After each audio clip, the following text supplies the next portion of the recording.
Woke up in the morning of day 8 and I was looking for a good trip today, hopefully as far as Indianapolis, but it didn't work out that way.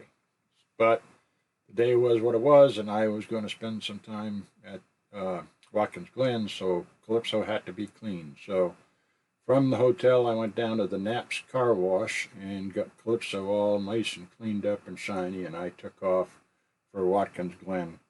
Um, and this, even though I was on a two-lane road south of Ithaca and heading towards Watkins Glen, this is where I discovered the issues with upstate New York. The mountain ridges run north and south, and the highways go in between them. So you can't really work your way west. You have to go north and south. Then when I got to Watkins Glen, it was closed because the Audis had signed up. So I went into Watkins Glen town, spent some time there before I made it back to the track. And there's videos on my time on the track at Watkins Glen. But afternoon, I took off and started ahead. What I wanted to do was southwest, but again, you're following north-south routes and occasional west or northwest, trying to get out of the Appalachian Mountains.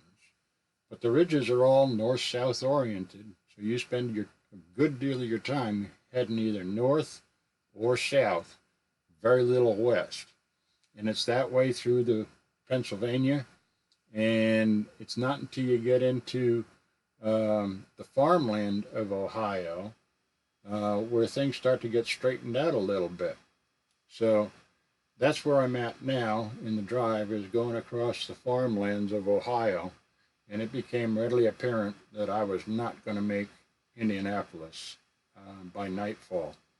So I had to start thinking about where I was going to spend the night, and Columbus seemed like a good objective. So with the help of Google, I found a couple of Super 8 motels on the highways. Oh, and the other objective is I want to hit Interstate 70, which would be the highway that I was going to follow all the way out west.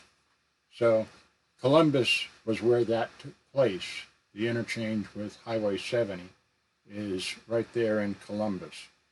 So that was where I wanted to spend the night, hopefully. So as it turned out, the Super 8 West is on Highway 70 heading west, and it's west of Columbus. So I gassed up, confirmed the reservation, and then I went and got into the Super 8 West in Columbus and spent the night of day 8.